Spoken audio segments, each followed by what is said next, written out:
نام کتاب فرهنگ چیست؟ نویسنده احمد کسروی. فرهنگ چیست؟ نوشته احمد کسروی. چاپ اول 1322 هجری شمسی، چاپ دوم 1324 هجری شمسی. در پیرامون این دفتر، این دستگاهی که فرهنگ نامیده می شود، یک دستگاه ارجدار و حناینده است. دستگاهی است که اگر نیک باشد تواند توده را پیش برد و به سرفرازی ها رساند. اگر بد باشد آنها را به نیستی و نابودی کشاند. فرهنگ دستگاهی است که ما سخت‌ترین نیاز را به آن می‌داریم. ولی جای افسوس است که این دستگاه فرهنگی که امروز در ایران است بد میباشد.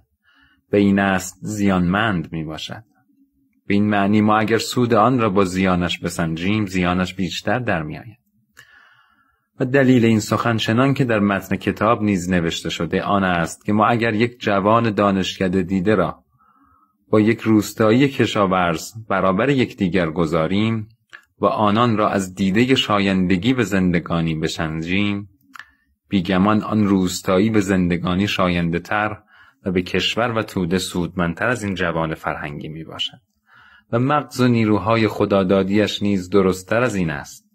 این چیزی است که هیچ کس انکار نخواهد کرد و خود دلیل بسیار استواری به گفته ماست. ما درباره این فرهنگ گفتارهایی در پرچم و دیگر جاها نوشته بودیم و چون آنها پراکنده می بود همه سخنان خود را در این دفترچه در یک جا گرد آوردیم. خوانندگان می دانند که در زمینه ای به این بزرگی این دفترچه کوچک می باشد، ولی چه باید کرد که مرا فرصت بیشتر از این نمی بود. این را هم باید نویسم که ما را با کارکنان فرهنگ دشمنی در میان نیست و این سخنان را نه به نام دشمنی با کارکنان فرهنگ بلکه به نام دلسوزی با توده نوشتم. این است اگر کارکنان فرهنگ پاسخی توانند داشت و بنویسند، ما را رنجشی نخواهد بود. دیباچه برای چاپ دوم. از چیزهایی که در ایران به زیان توده است، دستگاه فرهنگ است. ما به فرهنگ نیاز بسیار می‌داریم، ولی این دستگاه آنچه ما نیاز می‌داریم نیست. این اگر سودهایی می‌دارد، زیانهایی هم می‌دارد. روی هم رفته زیانهایش بیشتر است. این یکی از چیزهایی است که باید دست به ریشه‌اش برد و دیگر گردانید. در ایران یکی از کارهایی که باید بود همین است. در این 10 و چند سال که ما به کوشش برخاسته ایم و به شاعران و کتاب‌های ایشان ایرادها می‌گیریم و صوفیان و بدآموزی‌های آنان سخن می‌رانیم، چون با همه های هوی‌ها که می‌شود گفته‌های ما جا در دلها برای خود باز می‌کند، وزارت فرهنگ خود را ناچار دیده و کتاب‌هایش را دیگر گردانیده. ولی این کار جز سنگر عوض کردن نبوده. یک دسته چون از وزارت فرهنگ ماهانه‌های گزاف می‌گیرند، از هیچ رو خرسندی نمی‌دهند آن دستگاه به هم خورد و برای کوتاه گردانیدن زبان ایرادگیران می‌خواهند رویه کاری‌هایی کرده در جای خود پایدار مانند. ولی این نخواهد بود. دوباره میگویم، فرهنگ از چیزهایی است که باید از ریشه دیگر گردد. باید از میان برخاسته فرهنگی دیگر جای آن را گیرد. برای این کار هم باید پیش از همه زمینه در اندیشه ها آماده گردد. باید پیش از همه عمیق ها روشن شده مردم معنی راست فرهنگ و نتیجه ای را که از آن باید بود بدانند. برای همین خواست این کتاب چه نوشته شده و چون نسخه های چاپ نخست پایان پذیرفته بود، دوباره به چاپ رسید و ما امیدمندیم نزدیک باشد آن روزی که نتیجه این کوشش های خود را در دست داریم. avogaboo.com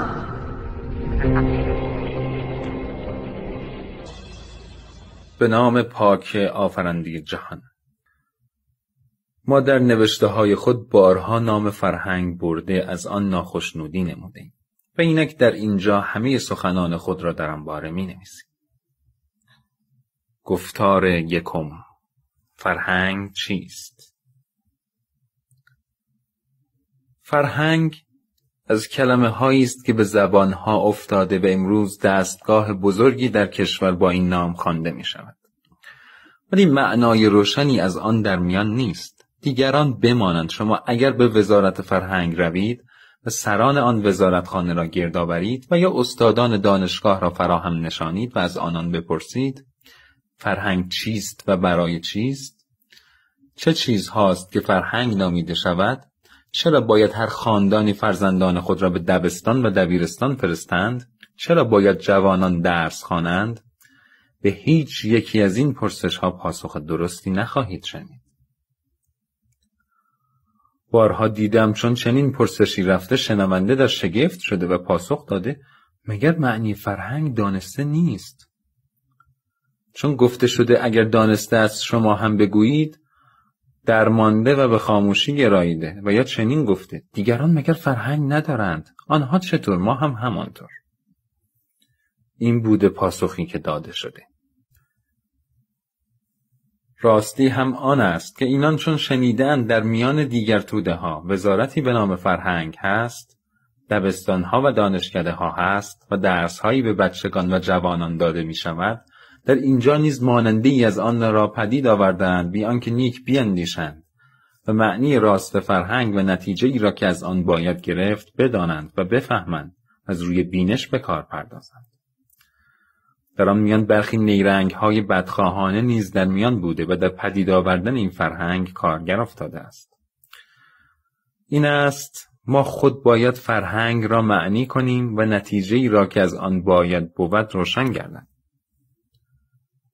فرهنگ آن است که بچه‌ای که پس از چند سال پا به میان مردان یا زنان گذارده در زندگی هم پا خواهد گردید، باید چیزهایی را که در زندگانی نیاز به دانستن آنها خواهد داشت یاد گیرد که با یک مغز روشن پا به میان گذارد و در هر رشته بایای خود را بشناسد.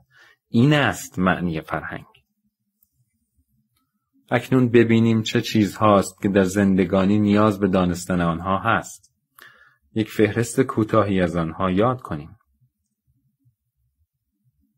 پیداست که یک بچه نخست باید خواندن و نوشتن یاد گیرد. به خواندن و نوشتن گذشته از آن که در کار زندگانی نیاز هست، یاد گرفتن دیگر چیزها نیز بی آن نتواند بود. از این رو نخست باید به آن پرداخت. سپس اندکی جغرافی و تاریخ بخواند و از دانشها اندک آگاهی بیندوزد. از تندرستی و دستور آن ناآگاه نماند. دختران خانه‌داری و بچه پروری و کارهای دستی و پختن و دوختن نیز یاد بگیرند. اینها چیزهایی است که برای همگی است و باید در دبستان فرا گیرند. پس از دبستان از یک سو آمیخ‌هایی هست که هر کسی باید یاد گیرد. این جهان چیست؟ آن را که می‌گرداند؟ ما در آن بهره چه ایم؟ آدمی چیست؟ چه جدایی میانه آن با دیگر جانوران است؟ هر کسی در زندگانی چه بایایی دارد؟ توده ها با یکدیگر چگونه راه روند؟ از چه راههایی میتوان از بدیها کاست؟ از چه راههایی میتوان بهره‌مندی مردم را از آسایش و خرسندی بیشتر گردانید؟ سررشته داری یا حکومت چیست و چگونه باید بود؟ کار و پیشه بهره چیست؟ بازرگانی چه می باشد؟ کشاورزی چگونه باید بود؟ بایای مردان با زنان چیست؟ از این گونه آموزاک های گرانمایه که ما دین یا آمیخ های زندگانی می نامیم. از یک سو هم از 200-300 سال پیش دانش‌هایی از فیزیک و شیمی و ریاضیات و پزشکی و مانند اینها رواج گرفته و هنرهایی از آهن‌گدازی و ماشینسازی و افزارسازی و نخریسی و پارچه بافی و راهکشی و خانه‌سازی و مانند اینها پدید آمده که ما نیاز سختی به آنها می‌داریم و بی آنها زندگی نتوانیم کرد. این دورشته نیز از چیزهایی است که باید به نخواستگان یاد داده شود. آمیخ‌های زندگانی یا حقایق دینی را باید همگی یاد گیرند، ولی به دانش‌ها و هنرها کسانی که خواهانند بپردازند. این است پس از دبستان باید دینکده‌ای باشد که عمیق‌های دینی را یاد دهد و دانشکده‌هایی باشد که به داوطلبان دانش آموزد. این هاست چیزهایی که به بچگان و جوانان باید آموخت. این هاست چیزهایی که در زندگانی نیاز به دانستنش می باشد. این هاست چیزهایی که فرهنگ نامیده می شود. اکنون شما نیک نگرید که وزارت فرهنگ ایران به بچگان و جوانان اینها را می آموزد. از دبستان گرفته تا دانشکده بالا روید و آنچه می آموزند به یکایک به دیده گیرید. در دبستان نوشتن و خواندن یاد می دهند. اگرچه آن نیز از یک راه غلطی است، زیرا زبانی ندارند تا خواندن و نوشتن بیاموزند.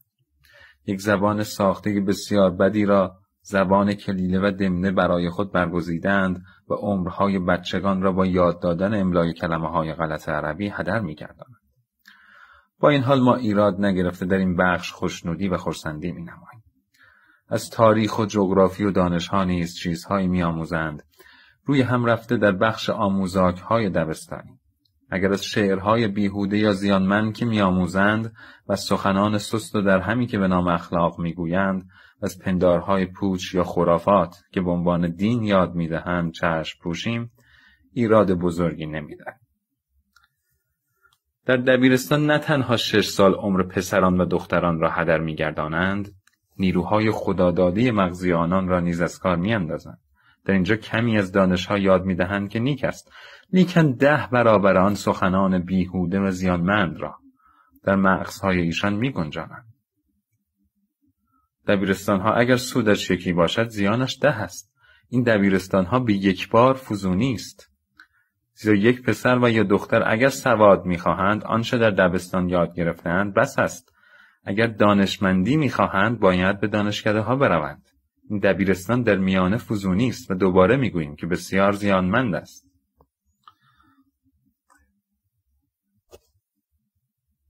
در دانشکده‌ها بیش از همه به جوانان فلسفه و شعر و منطق و اصول و اینگونه چیزها را یاد می‌دهند. با اینکه نامش دانشکده است، از دانش‌ها جز اندکی در بر نمی‌دارد.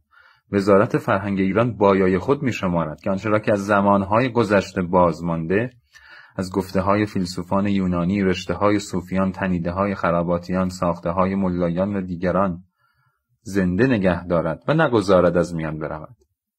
این چیزی است که بارها گفته و نوشتند. دانشکده‌ها و دانشسراها برای این است و آنچه از دانش‌های نوین اروپایی در آنها دیده می‌شود به عنوان نمونه یا برای جلوگیری از ایراد است. در دانشسرا که من گاهی به آنجا می‌رفتم 5 یا 6 رشته فلسفه یاد داده می‌شد. فلسفه اشراقی، فلسفه مشائی، فلسفه ملا صدرا، فلسفه نوین، فلسفه عرفان و صوفیگری. در دانشکده معقول و منقول گذشته از این فلسفه ها و گذشته از اصول و منطق و ادبیات و قصاید عنتره و اقوال معتزله و اشاعره و مانند اینها یک درس نیز به نام تاریخ ادیان گذارده شده بود که یک استادی می آمد و همه پندارهای پوچ و بیپای مصریان باستان و کلدانیان و آسوریان و دیگران را در مغزهای جوانان جا می داد. روزی دیدم از شاگردان پرسش هایی کرده بود. اهریمن چیست و اقتدار او تا چه اندازه است؟ تکلیف ما در برابر اهریمن چیست؟ تو گویی افسانه اهریمن راست بوده است و اکنون نیز هست و در کارهای جهان دست می‌دارد که این استاد بیخرد جوانان را به شناختن آن و کارهایش و اندیشه به کار بردن وامی دارد. یک روز دیگری در دانشسرا به اتاقی رفتم، دیدم یک استادی که از دسته درباریان است و خان است و در اروپا نیز بوده و سفارت کرده. از تفسیر آیه قرآن فلما تجلی ربه للجبل به شاگردان سخن می‌راند و همچون یک پیر صوفی به یک رشته بافندگی‌های دور و درازی می‌پردازد. این هاست آنچه در دبستان‌ها و دبیرستان‌ها و دانشکده‌ها و دانشسراها به بچگان و جوانان یاد داده می‌شود و چنان که می‌بینید از آنچه ما در معنی فرهنگ گفتیم بسیار دور است. گذشته از همه چیز ما می‌گوییم باید به جوانان آمیزهای زندگانی را یاد داد و در این آموزاک‌های وزارت فرهنگ نه تنها از آمیزها نشانی نیست و نتوانستی بود، یک رشته بد آموزی هایی که به آخشیج آن عمیق هاست هست. دستورهای زندگانی که در دبستان ها و دبیرستان ها و دانشکده ها به بچگان و جوانان یاد می شود همان هاست که بیش از همه از کتاب های سعدی و حافظ و خیام و مولوی و مانند ایشان برداشته شد. وزارت فرهنگ این شاعران را مفاخر ملی می شمارد و پولهای گزافی در راه چاپ کردن و فراوان گردانیدن کتابهای آنان بیرون می ریزد و گذشته از این گفته های آنان را در کتابهای درسی جا داده به نوآموزان یاد می دهد، بلکه خود گلستان و بوستان سعدی را از کتابهای درسی گردانیده است.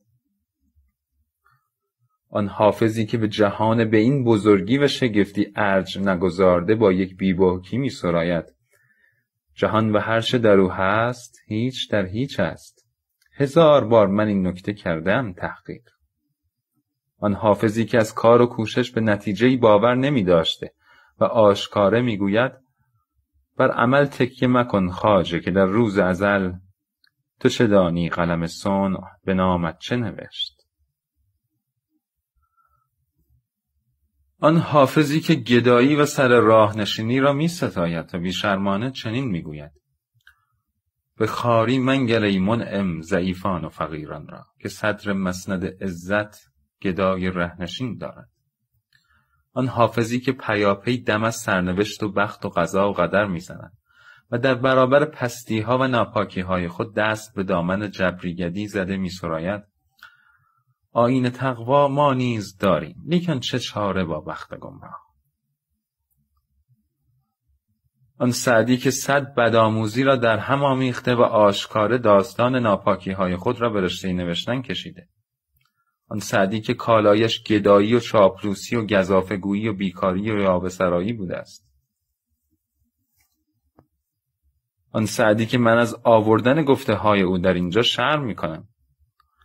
آن سعدی که در زمان مغول زیسته و آن گرفتاری ها و بدبختی های مردم ایران را با دیده و با این حال کمترین غمخواری از خود نشان نداده و کمترین یادی از آن دل اندوه های دلگداز در گفته هایش نیست که می باید سخن خودش را به خودش بازگردانید و گفت: تو که از مهنت دیگران بیغمی نشاید که نامت نهند دادم.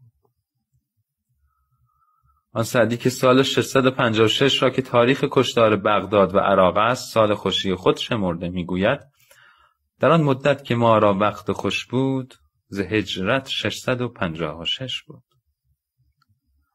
آن سعدی که به مردم درس بیغیرتی داده میگوید: چون زهره شیران بدرد نعره کوس زینهار مده جان گرامی به فسوس. با هر که خصومت نتوان کرد بساز، دستی که به دندان نتوان برد ببوس.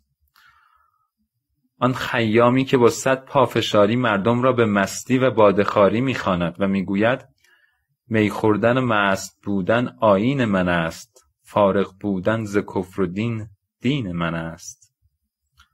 آن خیام که کوشش و چاره‌جویی را بیهوده دانسته با 100 بیخردی میگوید: پیوسته نشان بودنی ها بوده است، پیوسته قلم ز نیک و بد ناسوده است. تقدیر تو را هر آنچه بایست بداد، غم خوردن و کوشیدن ما بیهوده است. آن خیامی که درس بیدردی و بیغیرتی داده پافشاری می کند که باید پروای گذشته نکرد و در اندیشه آینده نبود و جز به خوشی و مستی نکوشید. خوش باش ندانی ز کجا آمده ای، می خور که ندانی به کجا خواهی رفت. آن خیامی که جهان به این ارج و بزرگی را هیچ و پوچ پنداشته میگوید: ای بی خبر این شکل مجسم هیچ است، این طارم نه سپهر ارقم هیچ است. آن مولوی که گرفتار پندار بیپای وحدت وجود گردیده و دست از کار و پیشه کشیده و در آن گمراهی و سرگردانی پیاپی بافندگی ها کرده است. از نیستان تا مرا ببریدند، از نفیرم مرد و زن نالیدند. آن مولوی که از نادانی و نافهمی روشنایی و تاریکی و ستم و داد و گمراهی و رستگاری موسی و فرعون را یکی می شمارد. چون که بیرنگی اسیر رنگ شد، موسی با موسی در جنگ شد. اینان و همچون اینان که خود گمراه بوده و به گمراه گردانیدن دیگران نیز کوشیدند، وزارت فرهنگ بدآموزی‌های زهرآلود و مغز فرسای آنان را سرچشمه آموزش‌های خود گردانیده است و نوخاستگانی را که به دست او می‌سپارند مغزهاشان را آکنده از این نادانی‌های پست بیخردانه می‌گرداند. در این زمینه جای یک پرسشی از وزارت فرهنگ هست. خیام و مولوی و حافظ و سعدی گذشته از این که هر یکیشان خود گمراه و گفته‌هاشان پر از بدآموزی هاست، هر کدام راه دیگری داشتند. خیام بنیادگذار خراباتیگری است. خراباتیان میگفتند این جهان هیچ و پوچ است و به خدا و به دستگاه آفرینش ایرادهای بسیار میگرفتند و کار و کوشش را بیهوده دانسته. میگفتند ما را در این جهان اختیاری نیست. میگفتند باید در اندیشه گذشته نبود و پروای آینده نکرد و دمی را که درانیم با خوشی و مستی به سر برد و پافشاری بسیار در ستایش مستی و باده‌خواری می‌کردند. مولوی سردستگان صوفیان است. صوفیان چنان که می‌دانیم این جهان را خار داشته و به کار و پیشه‌ای نمی‌پرداختند و در کنج‌های خانقاه‌ها نشسته روزهای خود را با بیکاری به سر می‌بردند و نان از دسترنج دیگران خورده از گدایی نیز باک نمی‌داشتند. حافظ اگرچه خود خراباتی است ولی در شعرهای خود از صوفیگری و بدآموزی‌های دیگر نیز سخن می‌راند. سعدی از مسلمانان شمرده می‌شد ولی در سخنان خود بدآموزی‌های گوناگونی را از صوفیگری و جبریگری و چاپلوسی و بیغیرتی و گزافه‌دهی و مانند اینها به هم آمیخته است. به هر حال از وزارت فرهنگ باید پرسید آیا شما می‌خواهید جوانان ایران را با صوفیگری و خراباتیگری بار آورید؟ آیا فرهنگ یا تربیت که شما برای نوخاستگان ایران به دیده گرفته اید این هاست؟ آیا صوفیگری یا خراباتیگری یک راه پسندیده‌ای بوده است؟ آیا از هیچ و پوچ شناختن جهان و بیهوده دانستن کوشش و تلاش و بی‌پروایی به گذشته و آینده و پافشاری در باده‌خواری که دستور خراباتی است و یا از خار داشتن این زندگانی و دوری گزیدن از کار و پیشه و دامن چیدن زناشویی و زندگانی خاندانی و روزی خوردن از دسترنج دیگران که آموزاک‌های صوفیانه است، نتیجه های ستوده‌ای توان برداشت؟ آیا با این دستورها و آموزاک‌ها زندگانی یک توده پیش تواند رفت؟ آیا در این زمان که توده‌ها سخت‌ترین نبرد را با یکدیگر می‌کنند و میدان‌های خونین سواستاپول و استالینگراد در میانه برپا می‌شود، کار یک توده با این دستورها و آموزاک‌ها به کجا تواند کشید؟ آیا در روزگاری که توده‌ها از جوانان خود چتربازان پدید می‌آورند، به نوخاستگان ایران درس خراباتیگری یا صوفیگری دادن جز بدخواهی با توده معنایی تواند داشت؟ آنگاه چنان که گفتیم صوفیگری جز خراباتیگری است. این دو راه از هم جدا می بوده. خراباتیان به خدا باوری نمی داشتند و صوفیان می گفتند ما خدا را با دیده می بینیم. خراباتیان می گفتند باید به خوشی کوشید و صوفیان می گفتند باید از خوشیها دوری گزید. خراباتیان در باده‌خواری پافشاری می نمودند و صوفیان از باده سخت می پرهیزیدند.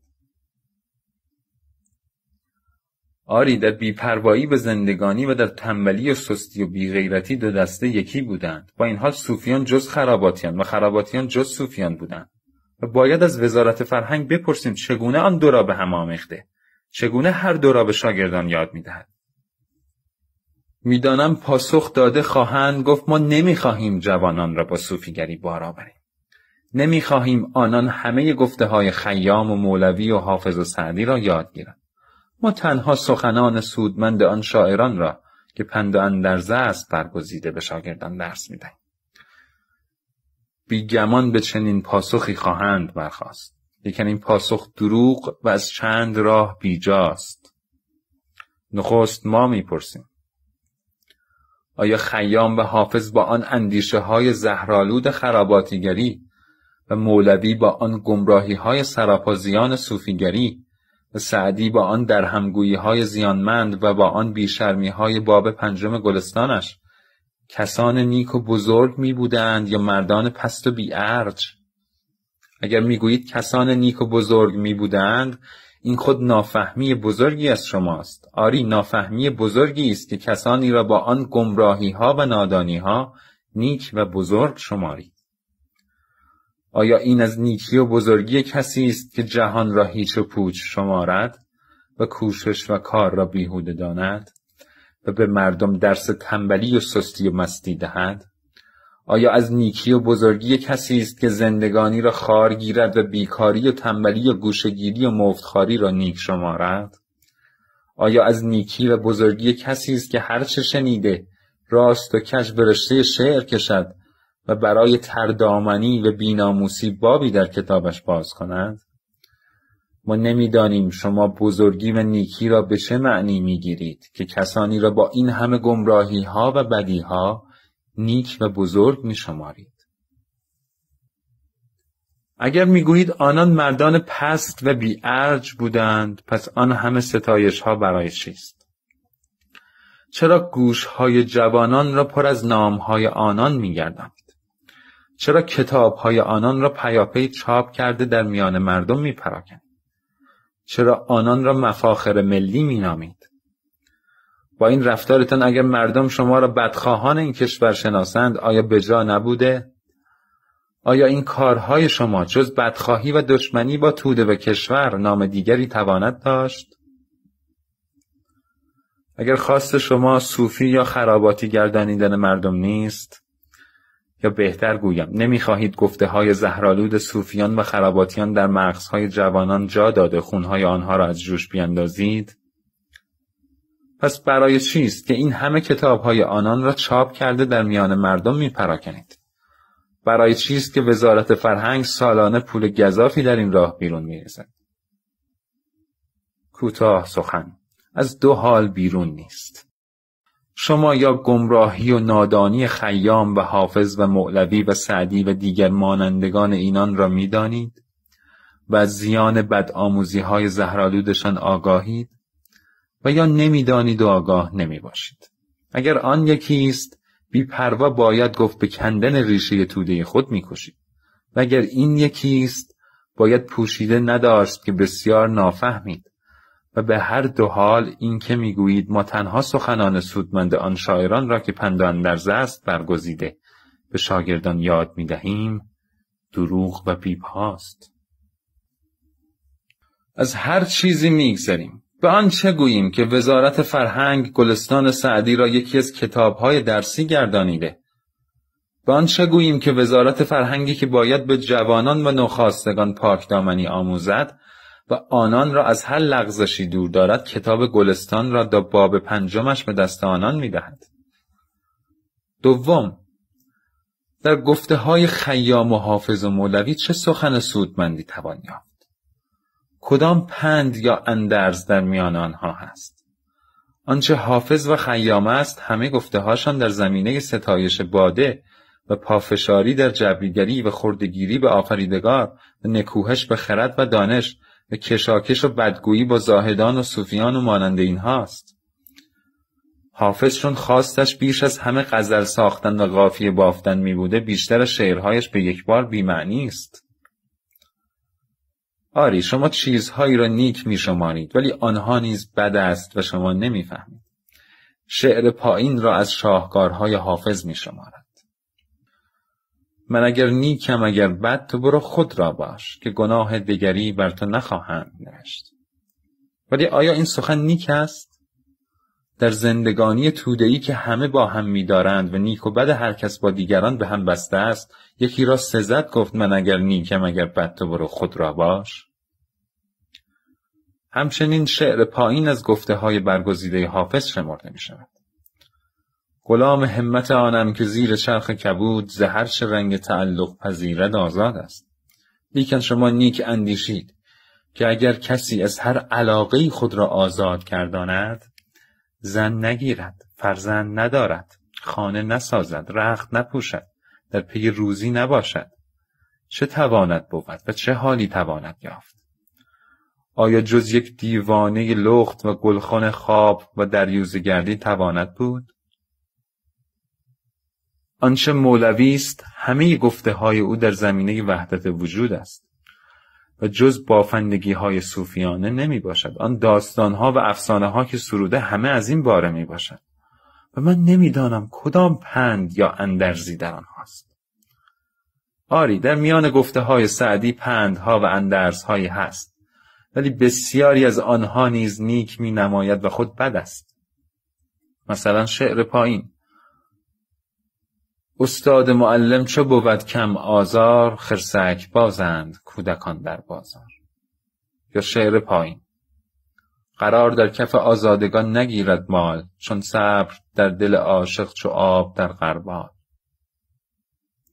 اینها را نیک می شمارند ولی بسیار بد است. آنگاه سعدی خواستش جز سخن بافی نمی بوده و این است کمتر سخنی را در اینجا گفته که در جای دیگر آخشیجش را نگفته باشد. سوم، این شیوه که از گفته های خیام و سعدی و حافظ و مولوی و مانندگانشان پند و اندرزهایی برگزیده شود خود غلط است که نه تنها سودی نتواند داد، زیان نیز در بر تواند داشت. زیرا پند و اندرز از کسی سزنده است که پاک باشد و خود به گفته هایش کار بندد.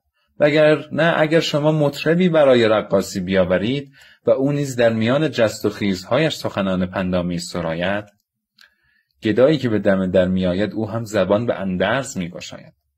و تا کنین کی شده که کسی از مطرب یا از گدا پند آموزد و اندرز یاد گیرد؟ پند آموزی مطرب و گدا بیش از این نتیجه نتواند داد که از ارج و بهای پند و اندرز کاهد. پند و اندرز گفتن سعدی و حافظ و دیگر شاعران نیز همان حال را داشته است.